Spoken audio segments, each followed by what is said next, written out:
Welcome students. YouTube के आज के महाविद्यालय सादुल शहर के यूट्यूब चैनल पर एक बार फिर आपका स्वागत है। और आज हम छायावाद के जो प्रतिनिधि कवि हैं जयशंकर प्रसाद, उनके काव्य की विशेषताओं का वर्णन करने जा रहे हैं। जयशंकर प्रसाद बहुमुखी प्रतिभाशाली थे, विद्वान थे और काव्य, नाटक, उपन्यास, कहानी सभी पर इन्होंने अपनी लेखनी चलाई है। जयशंकर प्रसाद जी रीतिकालीन इतिवृत्तात्मकता की प्रवृत्ति के विरोध में जो धारा, काव्य धारा हिंदी में एक नई दिशा लेकर आई, वो थी छायावाद। और छायावाद के प्रवर्तक कवि थे जयशंकर प्रसाद। जयशंकर प्रसाद का व्यक्तित्व पारिवारिक मुसीबतों के कारण अंतर्मुखी बन गया था। इन्होंने हिंदी, संस्कृत, उर्दू साहित्य का गहन अध्ययन किया था। वे मूलतः कवि थे, यद्यपि उन्होंने नाटक, उपन्यास, कहानी, आलोचना विधाओं पर भी उच्च कोटि का साहित्य रचा। कामायनी महाकाव्य छायावाद की ही नहीं बल्कि संपूर्ण हिंदी साहित्य की अनुपम कृति है। कामायनी के अतिरिक्त प्रसाद जी ने बहुत सारे काव्य लिखे। महाराणा का महत्व, झरना, आंसू, लहर, प्रेम पथिक, करुणालय, कानन कुसुम इत्यादि इनके प्रमुख नाटक हैं। अजातशत्रु, स्कंदगुप्त, चंद्रगुप्त इत्यादि। आकाशदीप कहानी, आंधी, प्रतिध्वनि, उपन्यास तितली, इरावती और कंकाल। प्रसाद जी अत्यंत भावुक और करुणाशील कवि थे। प्रसाद जी की कविता में ध्वन्यात्मकता, लाक्षणिकता, सौंदर्यमय प्रतीक विधान, अनुभूति की गहन तीव्रता, नवीन अभिव्यक्ति भंगिमा का अभूतपूर्व योग मिलता है। उनके पास समर्थ खड़ी बोली जो कि सूक्ष्म भावों का वहन करने में समर्थ है। उन्होंने अपनी कविताओं में भारतीय संस्कृति एवं राष्ट्रीय भावनाओं को अभिव्यक्ति दी। महाकवि प्रसाद ने अपनी प्रतिभा से हिंदी के प्रत्येक क्षेत्र को स्मृत करने का सफल चेष्टा की। उनके कामायनी में गीतों का विधान हुआ है।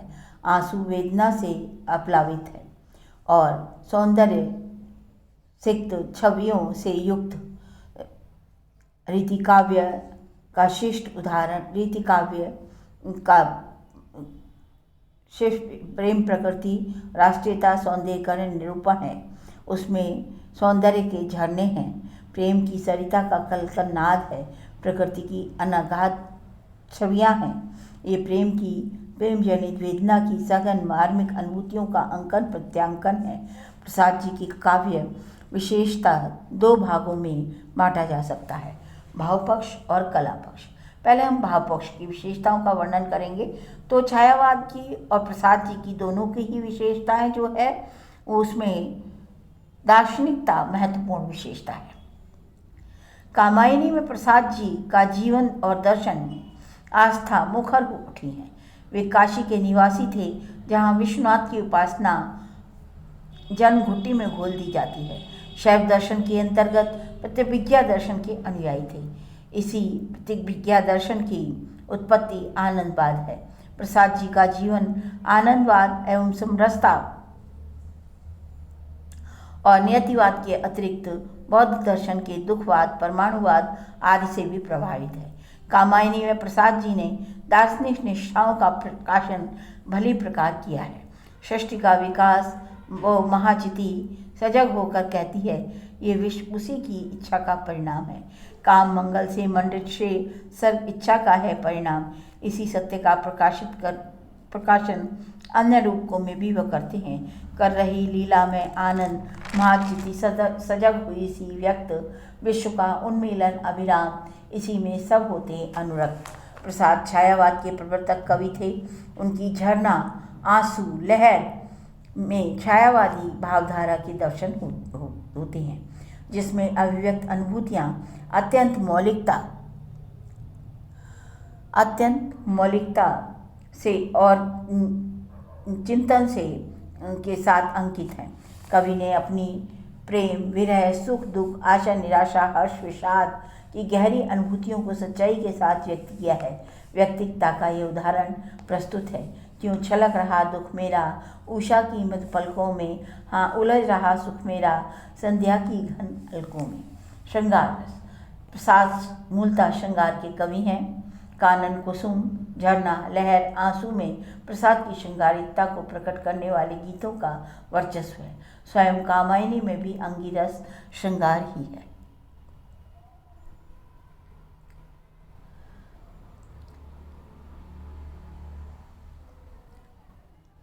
श्रृंगार की अभिव्यक्ति उनके नाटकों में भी हुई है और प्रसाद के काव्य में प्रेम पात्रों का सुंदर अंकन किया गया है।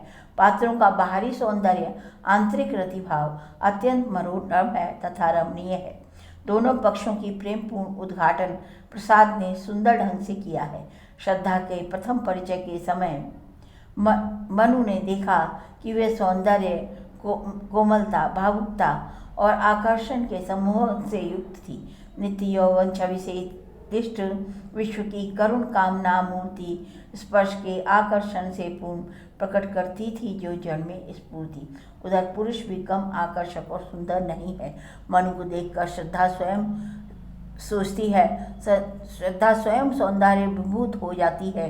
कौन तुम संस्कृति के जलनिधि के तीर, तरंगों से फेंकी मणि एक, कर रहे निर्जनता का चुपचाप प्रभा की धारा से अभिषेक। वियोग श्रृंगार। वियोग श्रृंगार का भी बहुत सुंदर उदाहरण प्रस्तुत किया है। कवि ने अपने प्रिय के लिए जहाँ कवि रोता है, उसकी स्मृतियों में खोया रहता है, उसके सौंदर्य को याद करता है। प्रिय की निर्ममता, उनकी दीनता पर अपनी दीनता प्रकट करता है। इतना सुख से पल भर में जीवन के अंतस्थल से तुम खिसक गए धीरे से, रोते प्राण विकल से। वे अपने प्रिय से विरह की समाप्ति के लिए मनहुआरे करता है। उस सुख का आलिंगन करने कभी भूल कर आ जाना, मिलन क्षितिज तट मधुजल निधि से मृदु हिलकोर उठा जाना। प्रसाद का श्रृंगार सौंदर्य इंद्रिय सुख की कामना से प्रारंभ होता है और अंत में चलकर विश्व मंगल के उदात्त भाव तक पहुंच जाता है। प्रसाद जी के काव्य में वीर रस और भयानक रस का भी परिपाक हुआ है। वीर रस। कौन लेगा भार, कौन जीवित है, सांस चलती है किसकी, कहता है कौन ऊंची छाती कर, मैं हूँ मेवाड़, रावाली शंखसा समुन्नत सिर किसका। भयानक रस। तांडव में थी तीव्र प्रकृति, परमाणु विकल थे, नियत विकर्षण गई वास में सब व्याकुल थे। सौंदर्य और कल्पना। प्रसाद श्रृंगार और सौंदर्य के कवि हैं। वे सौंदर्य के मूल को जानते थे। उनकी दृष्टि में बाह्य आवरण ही सुंदर नहीं होता, आंतरिक सौंदर्य भी अधिक आकर्षण होता है। प्रसाद समस्त संसार को सौंदर्य से मंडित मानते हैं, इसीलिए उनकी सौंदर्य दृष्टि अत्यंत उदात्त और गंभीर है। वे सौंदर्य की चेतना को संबंधित करते हैं। सौंदर्य चेतना का ही परिणाम है। उज्ज्वल वरदान चेतना का सौंदर्य जिसे सब कहते हैं, जिसमें अनंत अभिलाषाओं के सपने सब जगते हैं। सौंदर्य चाहे मानव का हो या प्रकृति का हो, वस्तु का हो या जगत का हो, उस विराट सत्ता का हो, वह प्रकाश पूर्ण पूंजीभूत रूप में होता है। प्रसाद की कामना में ये जो सौंदर्य मूर्तिमान है, वह अंतःकरण को अपनी प्रभा से दीप्त और विस्फारित करता है।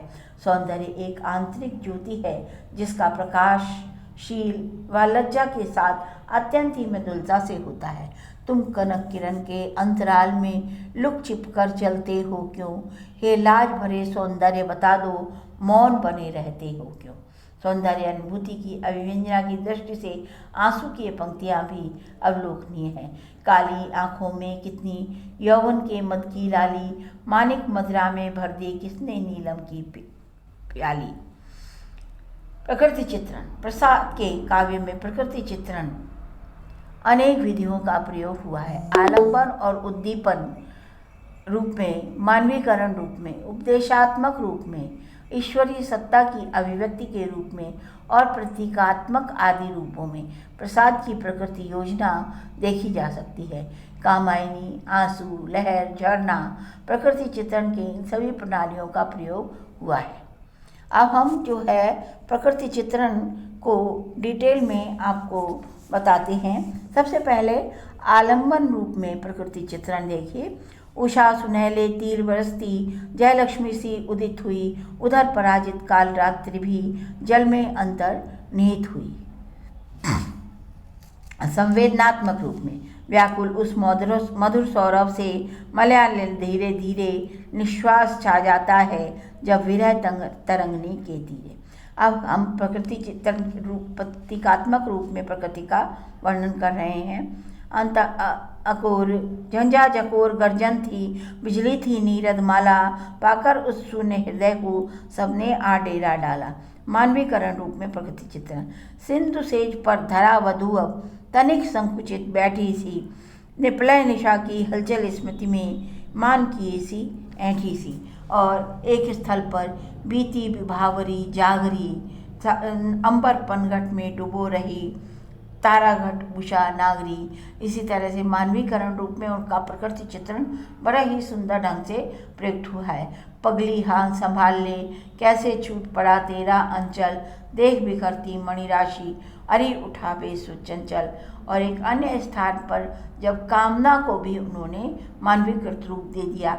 जब कामना सिंधु तट तक आई, ले संध्या का तारा दीप, फार सुनहली साड़ी उसकी, तू क्यों हंसती अरि प्रतीप। और नेक्स्ट है इनका विशेषता नारी भावना।